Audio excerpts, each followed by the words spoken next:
예. 성경에 보면 하나님의 아들 아니고 복수로 하나님의 아들들이라고 하는 표현이 창세기 6장 2절에 처음 나오는데요. 예수 그리스도의 칭호로서 하나님의 아들, 그것도 이 아들 중에 소문자가 아니고 대문자로 되어 있죠. 그렇죠? 영어 철자로는 S자가 소문자가 아니고 대문자로 해서 The Son of God 이런 표현이 다니엘서 3장에 보면 나옵니다. 자, 그런데 이 하나님의 아들이라고 하는 칭호는 성경에서 그렇게 여러 번에 걸쳐서 나오는데 우리가 오늘 관심 갖는 것은 예수 그리스도의 이름 또는 타이틀로서의 이 하나님의 아들입니다. 자, 성경에 보니까 마태복음 3장 17절 그거 찾진 않겠습니다. 저희가 시간이 없기 때문에 찾는 구절만 제가 말씀을 드릴게요. 마태복음 3장 17절에 보면 예수 그리스도께서 침례를 받으시는 장면인데 그때 하늘로부터 음성, 하나님의 음성이시겠죠? 네, 하늘로부터 음성이 들려왔는데 이는 내 사랑하는 아들이라 이 표현이 나왔어요. 그리고 내가 그를 매우 기뻐하노라. 그래서 하늘에서 음성이 들려왔는데 내 사랑하는 아들이다. 두 번째로 마태복음 17장에 가면은 변형산에서 예수 그리스도께서 영광스러운 재림하시는 모습으로 변화되셨는데 그 변화되신 예수 그리스도를 보시고 역시 하나님께서 이번에는 구름으로부터예요. 아까는 하늘로부터인데 이번에는 구름으로부터 음성이 하나 들려왔는데 또 이는 내 사랑하는 아들이니 내가 그를 매우 기뻐하노라. 이렇게 말씀하시면서 너희는 그의 말을 들어라. 침례받을 때보다 한 말씀 더 덧붙이셨는데 너희는 그의 말을 들어라. 그의 말을 들어라. 이게 인간에게서 가장 중요한 명령이죠. 너희는 그의 말을 들어라. 그래서 아버지가 예수님을 보고 아들이라고 칭하셨다 그랬습니다. 자, 한 구절은 찾겠습니다. 그 히브리서 1장. 히브리서 1장에 가면요.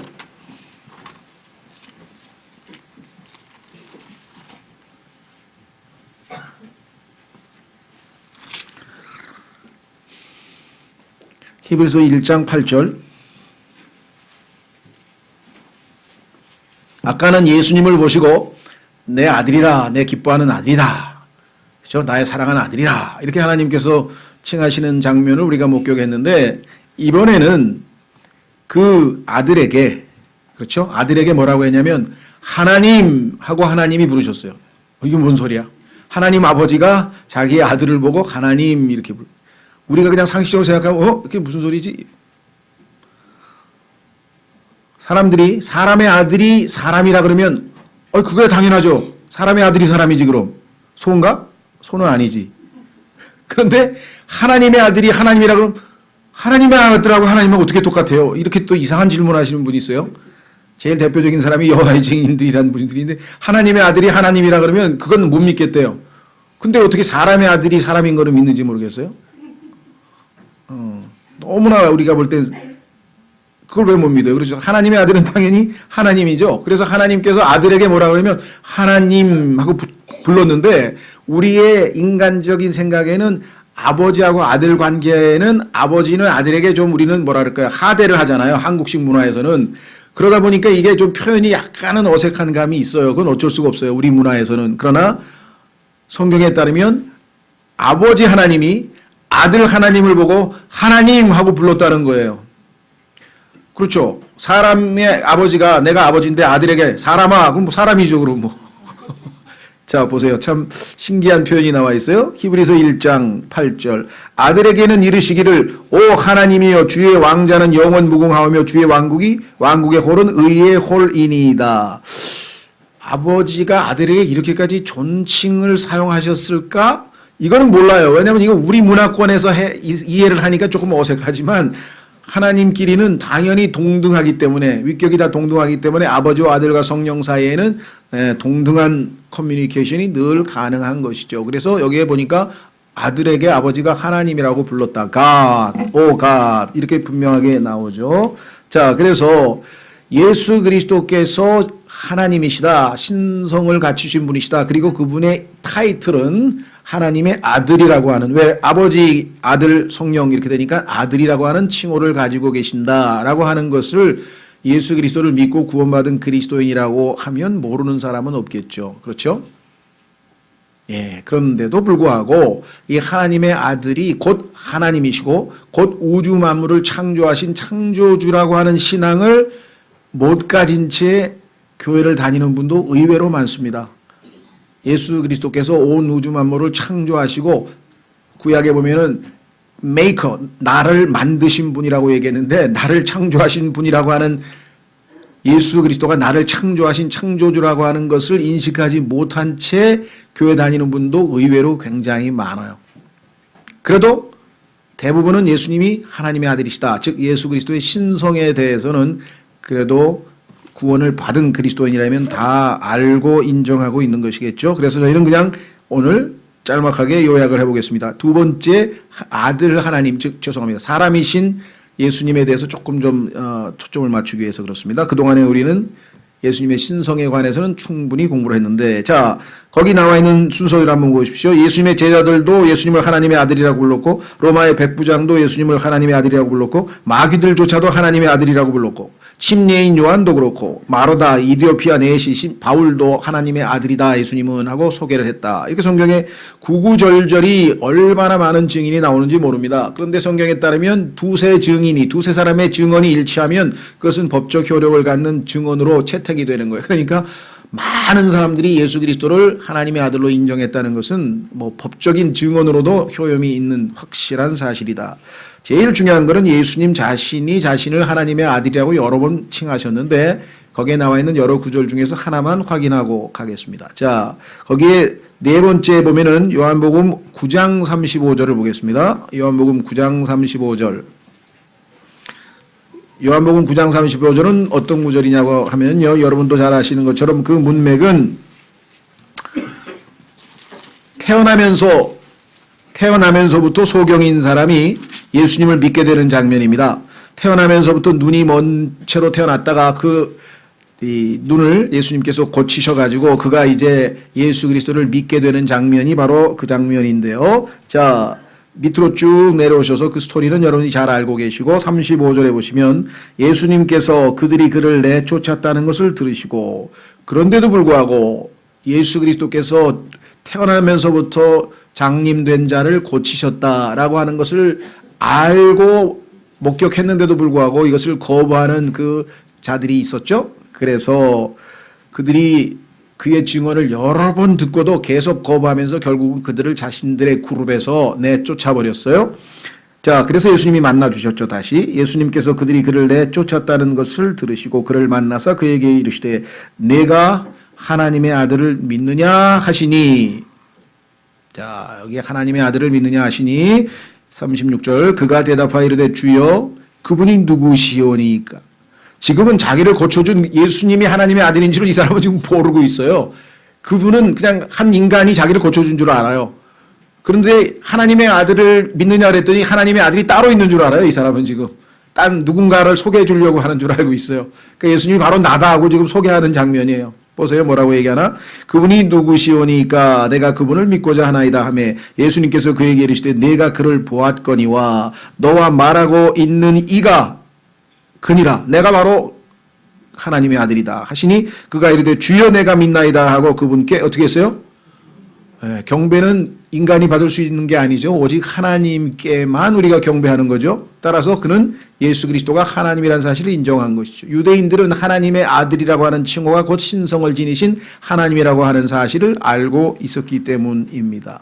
자, 그래서 우리는 하나님의 아들이라는 칭호 예수님께서 직접 자신에 대해서 사용하신 것도 확인해 봤는데요. 조심하실 것은 35절에 킹제임스 성경을 제외한 모든 성서들에는 네가 사람의 아들을 믿느냐 이렇게 되어 있습니다. 사람의 아들을 믿는 게 뭐 잘못입니까? 잘못은 아니죠. 그러나 사람의 아들은 믿음의 대상이 아닙니다. 사람의 아들은 우리의 본이 되시고 우리가 따라야 될 한 인간의 모습이지 하나님의 아들을 믿어야 구원을 받을 수 있는 것이에요. 그러니까 여기서 사람의 아들을 믿느냐 하면은 구원을 받을 수가 없습니다. 사람의 아들로 예수님을 믿으면. 왜? 성경에 그렇게 써 있어요. 자, 요한복음 20장으로 넘어갑니다. 요한복음 20장. 어떤 분들은 예수님은 사람의 아들이시기도 하잖아요. 그런데 뭐 하나님의 아들을 믿느냐 하고 사람의 아들을 아닙니다. 하나님의 아들은 우리의 믿음의 대상이고 사람의 아들이신 예수님은 우리가 본받고 따라야 할 표상이시죠. 달라요. 사람의 아들을 믿으면 구원받을 수가 없어요. 왜? 성경에 써있기 때문에. 보십시오. 요한복음 20장 30절. 요한복음 20장 30절. 진실로 예수님께서 자기 제자들 앞에서 이 책에 기록되지 않은 다른 표적들도 많이 행하셨으나 이것들을 기록함은 요한복음 기록 목적이 나와 있습니다. 예수님께서 하나님의 아들 그리스도이심을 너희가 믿게 하려 하며 또 믿고 그분의 이름 즉 하나님의 아들 그분의 이름을 통해 생명을 얻게 하려 함이니라. 영원한 생명을 얻을 수 있는 것은 하나님의 아들이신 예수 그리스도를 믿는 것입니다. 그렇죠? 자, 요한 1서 5장으로 가서 마무리를 짓겠습니다. 첫 번째 테마 하나님의 아들이신 예수님에 대해서 우리는 요한 1서 5장을 통해서 결론을 내고 두 번째 테마로 가겠습니다. 자, 요한 1서 5장으로 가시면 요한 1서 5장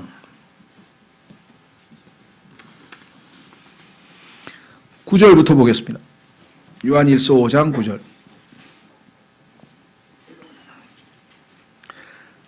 만일 우리가 사람들의 증언을 받을진대, 여러분들이 사람들이 한 증언도 다 받아들이시죠? 제가 자주 얘기하는 거 뭡니까? 이순신 장군이 거북선 만든 것 증언을 통해서 우리가 목격한 거 없어요. 증언을 통해서 우리는 믿습니다. 세종대왕이 한글을 만드신 것도 증언을 통해서 기록해 놓은 기록을 통해서 우리가 믿습니다. 그 이외에도 뭐 에디슨이 전기를 발명했다든가 발견했다든가 이런 온갖 이야기들을 우리는 다 믿습니다. 사람의 증언을. 그렇죠? 사람의 증언이 사실이라면 우리는 다 받아들이죠. 그런데 여기 나와 있네요. 하나님의 증언은 더 크도다. 그렇죠? 하나님의 증언은 인간의 증언보다 더 큽니다. 이것은 하나님의 증언이니 곧 그분께서 자신의 아들에 관하여 증언하시는 것이라. 하나님께서는요. 제일 핵심적인 거에 대해서 하나님의 아들이 누구이신지 하나님의 아들에 대해서 증언을 해 주셨다. 이거. 그런데 이 증언을 안 믿으면 어떻게 되겠습니까? 하나님을 거짓말장이로 만드는 거라고 성경에 써 있잖아요. 그러니까요. 여러분이 하나님께서 자신의 아들에 대해서 뭐라고 말씀하시는지 전달해 주시고 안 믿는다 그러면 좀 기분 나쁘더라도 전해 주세요. 그러면 하나님을 거짓말장이라고 지금 말씀하고 계신 것과 똑같습니다. 성경에 써 있잖아요. 보세요. 10절.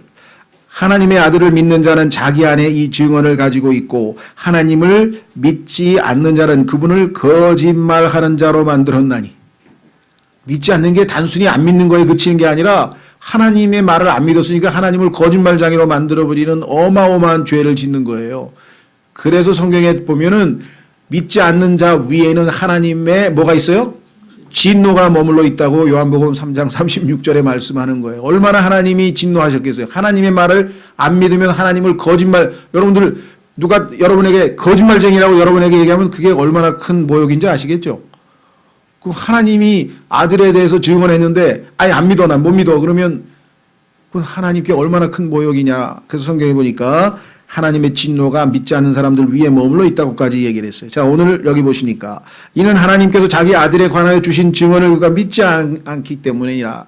그렇기 때문에 하나님을 거짓말장이로 만드는 죄를 짓는 것이다. 11절 또 증언은 이것이니. 그러면 하나님께서 도대체 무슨 증언을 하셨냐 아들에 대해서. 증언의 내용이 중요하죠. 무슨 증언을 하셨을까요? 증언은 이것이니 곧 하나님께서 우리에게 영원한 생명을 주신 것과 하나님께서 우리 믿는 자들에게는 영원한 생명을 주셨다. 이 생명이 그분의 아들 안에 있다는 것이니라. 아들이 있는 자는 생명이 있고 그러니까 아들이 있는 자는 당연히 생명이 있죠. 왜? 아들 안에 생명이 있으니까. 이거 뭐 논리적으로 이거 이해 못 하시는 분은 없겠죠. 아무리 초등학교 중퇴라도. 그렇죠.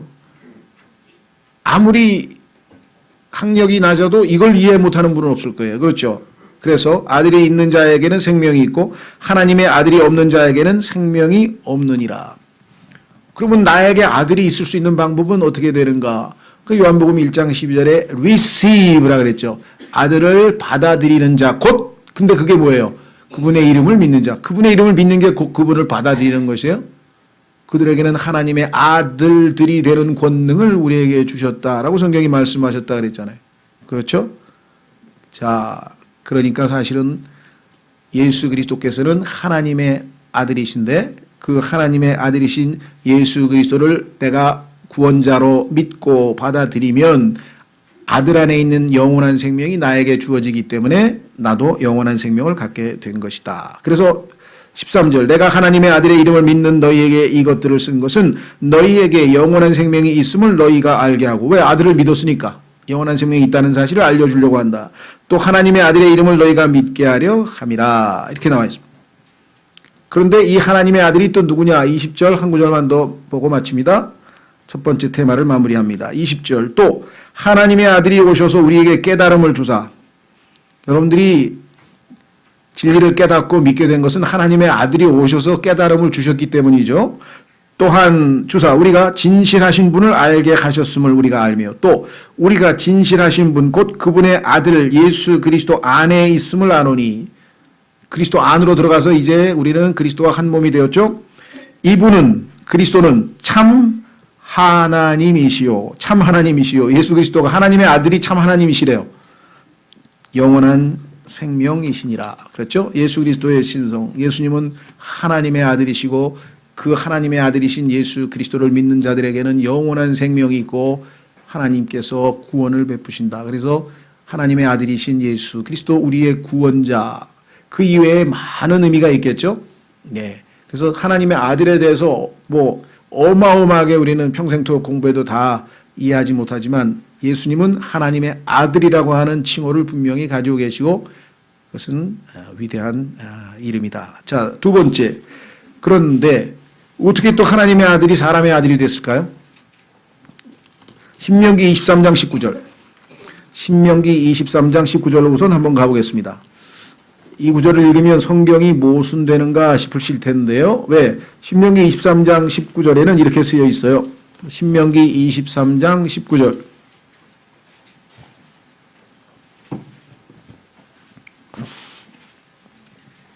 찾으신 줄 알고 받들어 읽겠습니다. 신명기 23장 19절 말씀. 하나님은 사람이 아니시니 거짓말하지 아니하시고 사람의 아들이 아니시니, 자, 그러니까 사람의 아들. 제가 뭘 읽었죠? 신명기라고 그러셨어요? 아, 예. 예, 민수기. 예, 저보다 저렇게 고쳐주셔서 감사합니다. 앞으로도 많이, 적극적으로 많이 고쳐주시면 실수를 자주 할 것 같아요. 자, 신명기가 아니고 민수기라고 그랬습니다. 민수기, 죄송합니다. 민수기 23장 19절 말씀, 하나님의 말씀 받들어 읽겠습니다. 하나님은 사람이 아니시니 거짓말하지 아니하시고 사람의 아들이 아니시니 뜻을 돌이키지 아니하시는도다. 가만히 있어봐. 그러면 하나님은 사람의 아들이 아니라 그랬는데, 그러면 하나님의 아들, 즉 하나님이신 예수님이 사람의 아들이라고 하는 건 모순이 됐냐? 아니죠. 왜? 그분이 원래 하나님이셨는데 사람의 아들이 되셨어요. 자, 한번 확인해 보겠습니다. 하나님께서 인간의 몸을 입고 나타나셔서, 자, 갈라디아서 4장. 갈라디아서 4장에 가면은 하나님께서 아들을 보내셔서 여자에게서 나게 하셨다. 인간처럼, 여러분과 저처럼 우리도 다 여자에게서 태어났죠? 예수님도 여자에게서 태어나게 하셨다라고 성경에 써 있어요. 그러니까 하나님이 인간이 되신 거죠. 자, 갈라디아서 4장. 갈라디아서 4장 4절. 갈라디아서 4장 4절. 그러나 충만한 때가 이름에 하나님께서 자신의 아들을 보내사. 그래서 하늘에서도 하나님이 자신의 아들이라 그랬잖아요. 아들을 보내사. 그런데 이 보낼 때에 이 아들이 어떤 방식으로 왔는가? 여자에게서 나게 하시고 율법 아래에 있게 하셨나니. 자, 이 두 가지 어마어마하게 중요한데요. 예수님의 사람의 아들이라는 예수님의 타이틀과 관련지어서. 왜? 예수님은 분명히 우리와 똑같은 인간이다. 여자에게서 나셨죠? 예. 하늘에서 뭐 구름 타고 내려오시고 뭐 이런 게 아니고 인간의 출생과 똑같은 방식으로 예수님도 출생을 하셨습니다. 자, 여자에게서 나게 하시고 그 다음에 율법 아래에 있게 하셨나니 그랬어요. 왜냐? 이 땅에 있는 모든 인간은 하나님의 율법을 지킬 수가 없죠. 지키지 못하는 죄인이죠. 그래서 율법의 행위로는 하나님 앞에 의롭다 함을 얻을 육체가 없다 그랬대요. 그러면 이방인은 기록된 율법은 책이나 돌판에 쓴 율법은 없지만 인간에게는 이방인들에게는 마음에 기록된 율법이라 그랬어요. 양심. 마음에 기록된 율법이든 책에 기록된 율법이든 하여간 다 모든 인간은 다 율법 하에 있었는데 그 율법을 지키지 못해서 율법의 저주의 대상이 되었다. 그렇죠? 그래서 예수님께서도 여자에게서만 태어난 정도가 아니라 율법 하에 오신 거예요. 그런데 잘 보세요. 이제 이 예수님은 과연 율법을 어겼을까요? 안 어겼을까요? 이것이 이제 우리의 관심의 초점이 되고 있다. 그렇죠? 5절. 이것은 율법 아래 있는 자들을 구속하시고 율법 아래 있는 자들을 구속하시기 위해서는 본인이 율법 아래로 오실 수밖에 없었다. 또 우리가 아들로 입양되게 하려 하심이라. 자, 그래서 우리는 일단 예수님은 인간으로 태어나셨다라고 성경에 분명하게 말씀을 했죠. 그래서 성경에 보면은요, 예수 그리스도께서 이름 중에 하나가 기억나시는지 모르겠는데요. 영어 철자 B로 시작하는 branch라 예수님께서 가지라는 이름을 가지고 계세요. 가지. 그런데 그 즉 하나님이라고 하는 가지가 있고 그 다음에 종이라는 가지가 있고 그 다음에 왕이라는 의로운 왕이라는 가지가 있는데 예수 그리스도의 또 다른 것 중에 하나가 스가랴서 6장 12절에 보면은 보라 그 이름이 가지, branch, 나무 가지, 가지인 사람을 보라. 그 이름이 가지인 사람을 보라. 그 보여주시는 것이 누가복음이에요. 누가복음은 한 인간으로서 하나님이 기대하셨던 아담이 창세기 3장에서 죄를 짓고 타락하지 않고 계속해서 하나님과의 올바른 관계 가운데에서 꾸준히 하나님과 교제하면서 하나님이 기대하셨던 인간의 본래적 모습, 그것이 바로 이것이 인간이다. 그것이 바로 누가복음에 계시된 예수 그리스도이십니다. 그래서 그분은 우리가 따라야 할 본입니다. 아담은 실패했기 때문에 하나님께서 원래 의도하셨던 인간의 본래적 모습을 이 세상에서 표현하실 수가 없고 보여주실 수가 없었어요. 근데 예수님께서 33년 반 동안 사시면서 이것이 원래 창조했던 아담에게 기대했던 아담이 순종만 하고 하나님의 말씀에 따라 영적으로 올바르기만 살았더라면 보여줄 수 있었던 모습이 바로 이러한 삶이다 라고 보여준 것이 바로 누가복음이다 이 말이죠. 자, 그래서 사람의 아들로 이 세상에서 인간으로 태어나신 이분, 자, 확인해 보겠습니다. 자, 디모데전서 3장으로 갑니다. 이제 디모데전서 3장.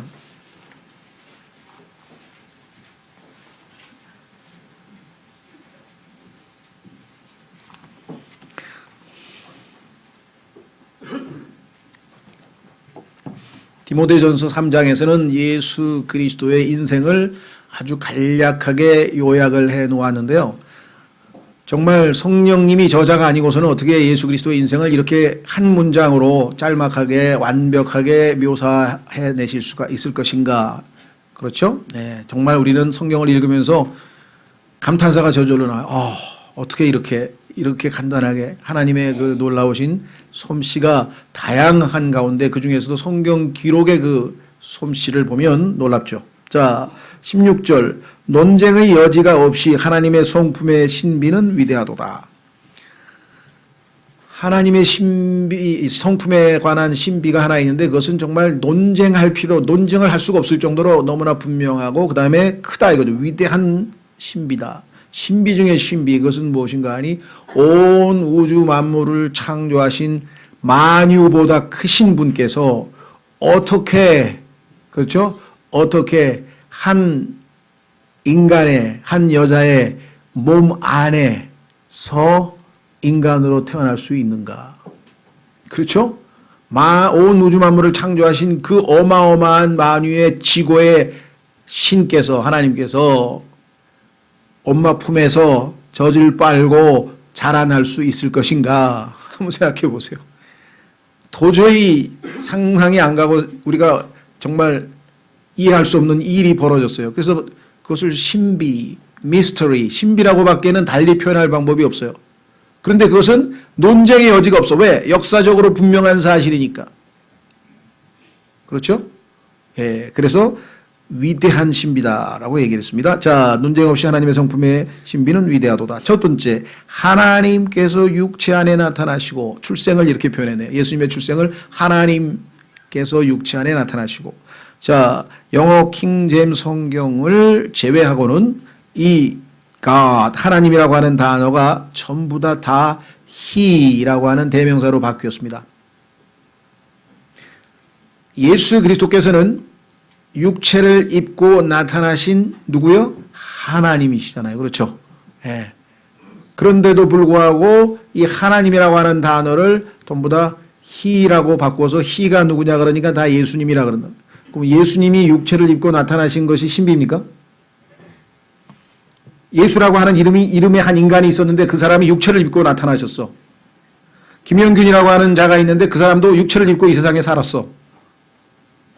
육체를 입고 이 세상에 나타나지 않은 인간이 있나요? 모든 인간은 다 육체를 입고 이 세상에 나타나 육체 안 입고 혼만 떠돌아다니는 인간이 있나요? 육체를 입고 나타나는 모든 인간 다 마찬가지예요. 예수라는 분이 육체를 입고 사셨어요. 역사적 인물이야. 신비 아니야 그거. 무엇이 신비입니까? 온 우주 만물을 창조하시고 빛이 있으라 빛이 있으셨던 그 위대한 만물의 창조주께서 육체를 입고 이 땅에 나타난 것이 어마어마한 신비죠. 차이를 아시겠어요? 그래서 여기서 God, 하나님을 He라고 바꾸면 예수 그리스도의 하나님 되심을 부인하는 것이죠. 아주 어마어마한 성경 변개인데요. 자, 초점은 뭐냐? 육체 안에 나타나셨다. 이건 이제 인간의 몸으로 오신 거 아까 봤습니다. 여자에게서 나게 하셨어요. 두 번째 중요한 건 바로 이것입니다. 인간으로 태어나신 건 너무나 잘 압니다. 또 그리고 그분이 사복음서에 기록된 걸 보니까 그분은 뭐예요? 어머니 품에서 자라나셨죠. 식사도 하셨죠. 주무시기도 하셨죠. 그 다음에 뭐예요? 피곤도 하셨죠. 그 다음에 성경에 보니까 화도 내셨죠. 그렇죠? 성경에 보니까 나중에 뭐예요? 죽기까지 하셨어요. 그러니까 인생에 우리가 하는 모든 평범한 인간으로서의 활동을 다 예수님도 하셨어요. 그러니까 예수님이 인간이라고 하는 사실을 부인할 수 있는 법은 없어요. 다 인정을 하게 되는 것이에요. 자, 그런데 그분은 어떤 분이셨냐? 아까 두 번째 율법하에 태어났는데 하나님께서 위에서 지켜보니까 율법을 완전하게 지킨 인간은 단 한 사람도 없었어요. 그래서 하나님께서 하늘에서 선언하시기를 의인은 없나니 단 한 사람도 없도다. 온 우주에 단 한 사람도 하나님의 기준에 봤을 때 의로운 자가 없다고 성경에서 하나님이 이미 선언하셨는데 그래서 죄인들이 되죠. 그 죄인들을 구속할 의인 한 사람을 아무리 찾아도 없더라 이거죠. 죄인들이 받아야 될 심판을 대신 받아주어서 이 죄인들이 구원받게 될 기회를 제공해 줄 수 있는 인간이 이 지상에는 단 하나도 없더라. 하나님의 고민은 하나님은 사랑이시기야 하나님은 의로우신 분이기 때문에 이 죄인들을 눈 감아 주실 수는 없고 죄의 대가를 반드시 치르게 해야 되는데 죄인 당사자가 치르면 영원한 하나님의 진노의 대상으로 영원한 형벌의 장소인 지옥에 가서 영원한 불로소에서 영원한 고통을 받고 영원히 불행해지는 게 인간의 운명인데 그 인간을 사랑하시기 때문에 그 영원한 비극의 운명으로부터 인간을 구원해 주시기 원하시는데 구원하려면 누군가가 죄인들을 대신해서 죄값을 치러야 되는데 그 사람은 죄인이라면 안 되죠? 왜? 자기 죄값을 치러야 되니까. 죄가 없는 그 누군가가 대신해서 인간의 죄인의 죄값을 치러야 될 그 인간을 하나님께서 찾아보셨으나 의인은 없나니 단 한 사람도 없도다. 단 한 사람도 없었다. 그래서 결국은 하나님께서 어떻게 지혜로운 결정을 내리셨습니까? 아들을 바라보신 거예요. 아들은 아버지의 뜻을 캐치하신 거예요. 내가 순종해서 이 땅에서 인간으로 태어나서 밑으로 가겠습니다. 순종하셔서 왔어요. 근데 성경에 보니까 아버지가 아들을 보내셨다고 아까 써 있잖아요. 보내셨대. 아들을 보내실 때 아들이 안 가겠다 그러면 얼마든지 안 가실 수 있죠. 하나님이시니까. 그러나 아버지의 마음을 읽고 이 죄인들을 향한 사랑을 알고 예수님 자신도 이 죄인들에 대한 긍휼과 불쌍히 여기는 마음이 있었기 때문에 아버지의 뜻대로 순종해서 내가 이들을 구속하기 위해서 이 땅으로 내려가겠다. 그런데 이 땅에 내려오자마자 바로 예수님께서 죽으신 겁니까? 예수님께서 어른으로 아담처럼 어른으로 창조돼 어른으로 이 땅에 태어나서 어른으로 바로 죽었습니까? 아니죠. 그는 인간처럼 똑같이 어린아이로 태어나서 33년 반 동안을 모든 인간과 동일한 조건 아니 더 악조건에서 살아가셨다 이 말이죠. 그런데 그 훨씬 더 악조건, 아담은 에덴에 있는 동산에서 너무나 모든 것이 갖춰져 있는 좋은 조건에서 살았는데도 죄를 범하고 하나님을 거역하고 타락했는데, 최악의 조건에서 사신 예수 그리스도께서는 33년 반을 사셨는데 단 한 번도 죄를 짓지 아니하고, 단 한 번도 하나님의 뜻을 거스르지 아니하고, 단 한 번도 옳지 않은 일을 하지 아니하고. 그래서 하나님께서 지켜보시니까 누가? 성령, 여기서 있죠. 성령 안에서 의롭게 되시고. 성경을 잘못 읽는 분들은 우리도 가만히 있어봐. 예수님께서 성령 안에서 의롭게 되셨다. 의롭게 되셨다는 얘기는 죄인이 예수님의 보배로운 피로 예수님 덕분에 의롭게 될 때 쓰는 단어인데, 그럼 예수님은 죄인이란 말인가? 아니에요. 이거 조심하셔야 돼요. 의롭게 됐다고 하는 것은 두 가지 뜻이 있어요. 우리 죄인들이 예수님 덕분에 의롭게 된 게 있고, 칭의가 있고, 그 사람이 하나님 앞에 의롭다고 인정받았다는 뜻이 있어요. 근데 예수님은 죄를 짓지도 아니하였고, 죄와 상관도 없고, 죄를 알지도 못한다고 성경에 써 있어요. 예수님과 죄와의 관계는, 예수님은 아예 죄를 알지도 못하고, 죄를 짓지도 아니하였고, 죄와 상관이 없는 분이라고 했어요. 그렇죠? 태어날 때 예수님은 어떻겠습니까? 죄 없이 태어났죠. 우리 모두는 아담의 우선이니까 죄의 이씨 태어나죠. 죄의 가능성을 우리 몸에 지니고 태어나죠. 성경에 보면 출애굽기에서 하나님께서 어린 양을 고르라고 할 때 유대인들이 그 어린 양을 고를 때 두 가지 조건이 필요합니다. 하나는 점이 없어야 돼요. 점이 없다는 얘기는 출생 시에 문제가 있는 건 안 돼요. 두 번째는 흠이 없어야 돼요. 흠이라고 하는 것은 출생 후에 뭐 다리가 부러졌다든가 어떻게 돼서 무슨 일이 벌어지면 안 돼요. 그러니까 예수님은 태어날 때부터 점이 없었어요. 다시 말하면 죄 없이 태어나셨죠. 아담도 창조될 때는 죄 없이 창조했잖아요. 똑같은 조건에서. 아담은 죄를 지었지만 예수님은 일단 아담과 똑같은 조건에서 출발하려면 죄 없이 태어나야 돼요. 그래서 여자에게서 태어나셨지만 어떻게 했어요? 남자와는 상관없이 성령으로 잉태되어서 처녀 탄생을 하신 것이죠. 그렇죠. 그리고 죄를 짓지도 아니하였어요. 그 율법을 완벽하게 다 어겨서 죄와 상관없이 죄를 알지도 못하신 분이셨으나, 아담도 처음에 똑같지. 아담도 죄를 알지도 못하고 죄와 상관이 없었어요. 그러나 죄를 지었잖아요. 아담은. 예수님은 죄를 안 지었잖아요. 아담이 받은 모든 시험을 예수님도 동일하게 인간으로 다 받으셨다고 성경에 나와 있는데, 예수님은 그 어떤 시험을 다 받았지만 아담하고 똑같이, 우리하고 똑같이, 그러나 단 한 번도 죄를 짓지도 아니하셨다. 33년 반 동안을 성령께서 눈을 부릅뜨고, 이건 제가 지은 얘기고요, 유심히 지켜보았는데 단 한 번도 하나님 앞에 죄를 짓지 아니했다. 율법의 단 하나도, 613가지의 율법의 단 하나도 33년 반 동안 단 하나도 짓지 아니했다. 그 정도가 아니라 모든 일을 다 하나님이 기뻐하시는 일만 하였다.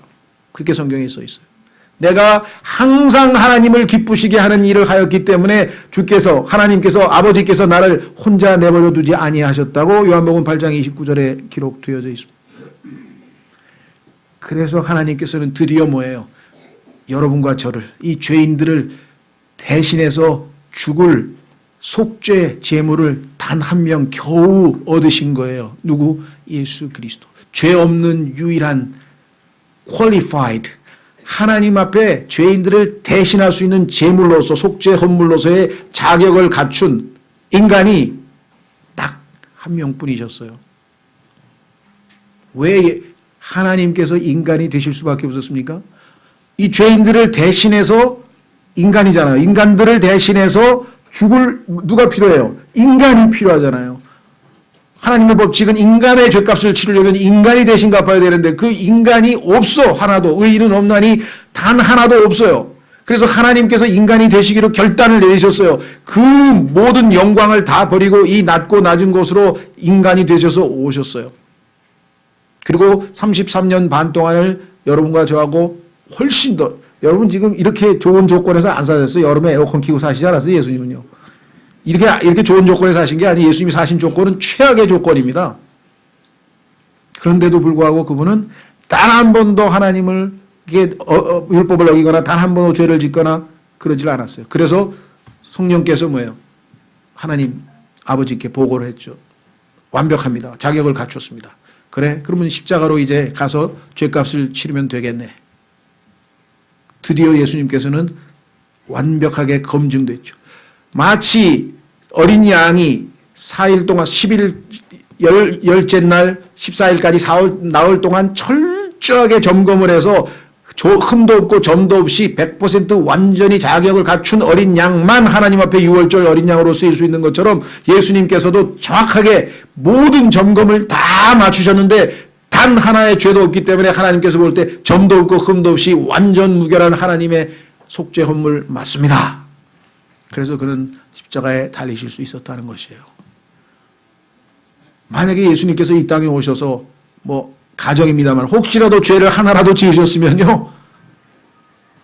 완전 무효예요. 완전 무효. 다시 말하면 여러분과 저는 구원받을 수가 없어요. 하나님 앞에 자격을 갖춘 속죄 헌물이 단 하나도 없는 셈이에요. 예수 그리스도께서 100% 완전 무결한 의롭게 산 삶이라고 하는 것은 얼마나 우리에게 소중한지 모르다.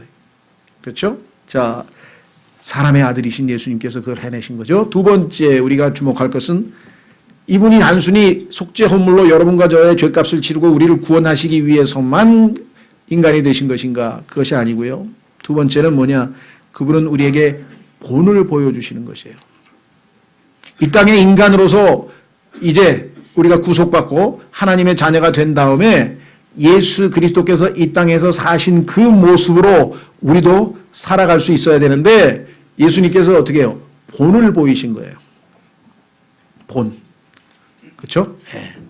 여러분들 여기 우리 태권도 하시는 분도 계시고 운동하시는 분도 많이 계신데 뭔가 이론적으로 설명하는 거하고 그 실제적으로 본을 보여주는 거하고는 다르죠. 그렇죠? 네. 이렇게 해야 정말 그 파괴력이 높아진다. 그렇죠? 예를 들면 우리가 주먹으로 치는 거하고 회전을 하면서 치는 거하고는 파괴력이 다르다. 이렇게 설명을 했어요. 근데 그걸 보여줘야지. 그렇죠. 그래서 실제적으로 보여주니까 훨씬 더 파괴력이 있다는 걸 알 수 있다. 예수 그리스도께서도 하나님께서 성경에 기록하신 그 말씀대로 우리가 살아야 된다는 걸 알지만 그렇게 살아서 실제적으로 모습을 보여준 분이 누군가가 있어야 될 거 아니겠어요. 본이 있어야 될 거 아니에요. 요즘 쓰는 롤 모델이 있어야 될 거 아니에요. 그래야 우리도 하고 그분을 따를 거 아니에요. 예수 그리스도 바울이 고백하기를 내가 예수 그리스도를 따르는 자가 된 것처럼 나는 그분을 나의 롤 모델로 삼고 이것이 하나님이 원하시는 바로 그 인간의 모습이다. 내가 그것을 알고 그분 순종해서 그렇게 산 것처럼 너희는 나를 따르라. 이렇게 고린도전서 11장 1절에 말씀을 하셨죠. 그렇죠? 자, 두 구절만 찾고 마치겠습니다.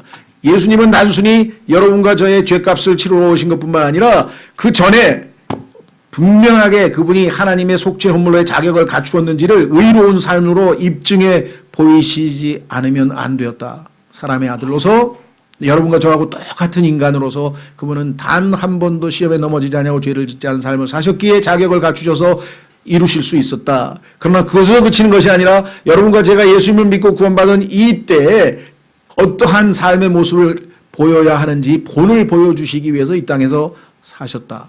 자, 확인해 보겠습니다. 요한복음 13장. 요한복음 13장.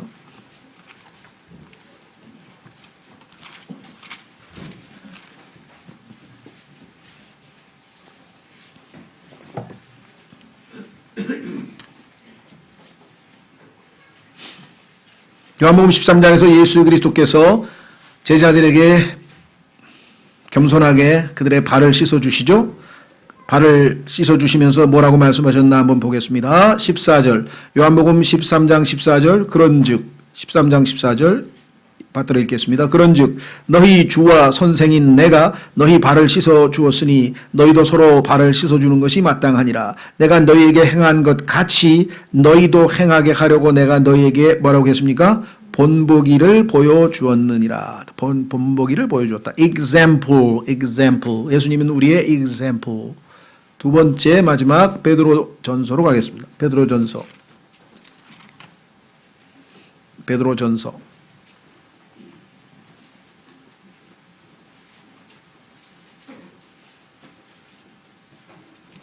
베드로전서 2장, 베드로전서 2장 21절, 베드로전서 2장 21절, 베드로전서 2장 21절 받들어 읽겠습니다. 참으로 너희가 심지어 그 일을 위해 부르심을 받았나니. 여러분과 제가 부르심 받은 목적 중에 하나는 그 일, 고난, 여기 나와 있죠. 고난 받기 위해서 우리가 부르심을 받았다. 그리스도께서도 우리를 위해 고난을 당하심으로 우리에게 본을, 여기 나와 있죠. 또 본을 남기사, example. 두 번에 걸쳐서 예수님은 본이 되셨어요. 겸손의 본, 고난을 이겨내는 본. 너희가 자신의 발자취를 따라오게 하셨느니라. 따라서 우리는 예수 그리스도께서 우리의 본이 되신 참 인간, 사람의 아들이시라는 사실을 우리가 기억해야 합니다.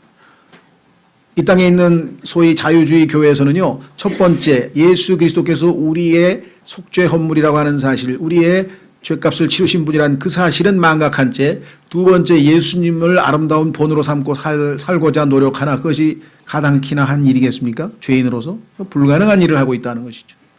그렇죠? 예. 그러나 너무나 많은 또 복음주의 또는 구원파, 구원을 받았다고 하는 분들 중에서는 예수 그리스도께서 우리를 대신해서 죄값을 치르신 그것에 매달려서 두 번째 예수 그리스도께서 완전한 한 인간으로서 본을 보이고 우리가 예수님을 따르는 삶을 살라고 그렇게 실제로 본을 보여주신 그것에 대해서 소홀히 하는 것이 또 우리의 실정이라는 거죠. 균형 잡힌 시각으로 첫 번째 예수 그리스도는 우리의 속죄 헌물로 죽으셨고 그 예수 그리스도를 통해서 우리가 구원을 얻지만 그러나 예수님께서 보여주신 그 본을 따라 우리가 그분을 따르는 삶을 살아야 한다. 이것이 오늘 하나님의 아들이시고 사람의 아들이신 예수 그리스도를 통해서 우리가 배울 점이고 이 주님을 오늘 우리가 기억하고자 합니다. 이 시간에 우리 홍용만 형제님 나오셔서 기도